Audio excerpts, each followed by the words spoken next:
Prabowo 2 periode. Saya kira saya mau koreksi. Kader-kader muda, saya mau koreksi saudara-saudara.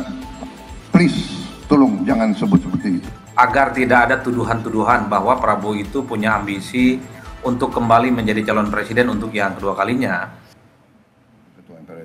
Dalam sambutannya di acara Kongres keempat Tunas Indonesia Raya, Prabowo mengingatkan agar kader tidak melontarkan dukungan 2 periode. Untuk saat ini, Prabowo bilang sedang berfokus mengejar target-target yang sudah ditetapkan selama 1 periode sebagai presiden. Bila nantinya Prabowo menganggap hal itu tidak tercapai, ia mengaku tidak akan maju nyapres lagi.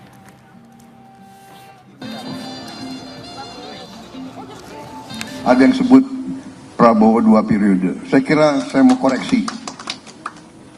Kader-kader muda, saya mau koreksi saudara-saudara. Please, tolong jangan sebut seperti itu. Niat itu silakan disimpan dalam hati.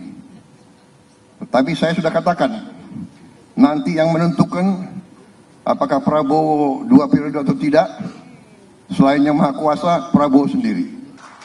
Kalau saya menilai bahwa diri saya tidak mencapai apa yang saya canangkan, saya tidak mau maju lagi sebagai presiden di Indonesia. Presiden Prabowo berjanji tidak akan ikut Pilpres 2029 jika gagal mencapai program yang sudah dicanangkan. Bagaimana membaca janji Presiden dan bagaimana membaca tolok ukur keberhasilan program? Kita bahas bersama Direktur Eksekutif Parameter Politik Adi Prayitno. Mas Adi, selamat petang. Selamat petang, Mbak. Mas Adi, Februari Partai Gerindra sudah deklarasi mau dukung Prabowo Subianto nyapres di 2029. Sejumlah partai politik juga sudah mendeklarasikan dukungan itu, misalnya PAN. Tapi sekarang bilang nggak akan nyapres kalau gagal program-programnya. Apa yang bisa kita baca dari janji Presiden ini?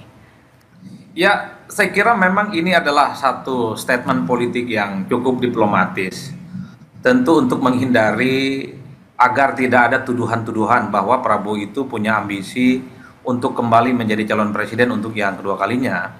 Kesan yang ingin disampaikan itu adalah bahwa saat ini Prabowo Subianto memaksimalkan seluruh energi dan kemampuannya adalah hanya untuk bekerja untuk rakyat.